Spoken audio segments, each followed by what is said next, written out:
Baik, bismillahirrahmanirrahim. Assalamualaikum warahmatullahi wabarakatuh. Perkenalkan, nama saya Nur Fadila Ahmad dari Prodi S1 Administrasi Rumah Sakit Universitas Megarizky Makassar. Kali ini saya akan menjelaskan tentang organ reproduksi pada manusia yang terdiri dari dua, yaitu organ reproduksi pada pria dan organ reproduksi pada wanita. Pertama, alat reproduksi pada pria. Ini adalah gambaran dari alat reproduksi pada pria. Pertama ada testis, penis, uretra, pons deferens, kelenjar prostat, dan vesikulase minimalis. Ini adalah testis. Terdapat tubulus seminiferus, yaitu organ yang memproduksi sperma, yang pada dasarnya pria mempunyai lebih dari 12 miliar sperma setiap bulannya, atau memproduksi sperma setiap bulannya lebih dari 12 miliar. Pada wanita berbeda. Nah, pada bagian ini adalah epididymis, di mana pada kawasan ini sperma didewasakan yang berlangsung selama 20 hari. Penis terisi dengan darah dan bereraksi, lalu proses ejakulasi dimulai dan menyemburkan air mani yang membawa sel sperma. Jadi, dari epididymis, sel sperma akan mengalir ke atas ampula yang terdapat pada ujung saluran benih. Nah, pada bagian ini, kutub akan terbuka sehingga air mani akan keluar melalui saluran kencing dari tubuh. Itulah tadi penjelasan mengenai alat reproduksi pada pria. Selanjutnya, mari kita ke alat reproduksi pada wanita. Ini adalah gambaran uterus atau rahim. Ini adalah tuba fallopi dan ini adalah ovarium. Nah, ini adalah vagina. Kemudian, mari kita lihat pada bagian ovarium.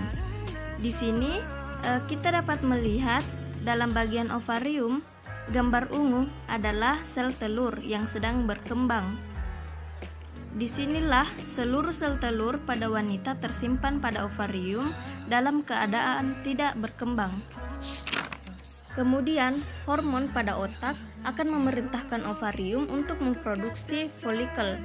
Nah, folikel ini yang dominan akan melepaskan sel telur dewasa untuk pembuahan. Jadi, folikel adalah kumpulan sel yang mengelilingi telur dan menyuburkannya.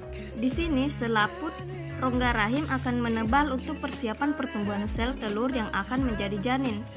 Di sini, ovarium juga menghasilkan hormon estrogen dan hormon progesteron yang terjadi pada tuba fallopi, di mana sel telur menuju uterus dan tertanam dalam dinding lapisan uterus. Namun, jika telur tidak dibuahi dalam kurun waktu 24 jam, maka ia akan berhenti berkembang dan hancur sebelum mencapai uterus. Dan sebagai gantinya, uterus mengeluarkan lapisan dalam bentuk menstruasi selama 4-5 hari. Selanjutnya, mari kita ke proses pembuahan. Di sini, jutaan sperma dilepaskan satu kali ejakulasi. Setelah dipencarkan ke dalam mulut rahim atau vagina, sel sperma bergerak ke dalam rongga rahim dan saluran telur untuk mencapai sel telur yang matang dan siap dibuahi. Namun, dari jutaan sperma yang dipancarkan, hanya beberapa yang dapat bertahan hidup mencapai indung telur, dan hanya satu yang akan bertahan hidup mencapai indung telur. Sperma ini kemudian masuk ke dinding sel telur, kemudian mengkombinasi materi genetiknya atau yang sering kita sebut atau sering menyebutnya dengan pembuahan. Baik, itulah tadi penjelasan saya mengenai organ reproduksi pada manusia. Lebih dan kurangnya mohon dimaafkan. Wabillahi taufiq wal hidayah. Wassalamualaikum warahmatullahi wabarakatuh. Jangan lupa like, komen, dan subscribe. Terima kasih.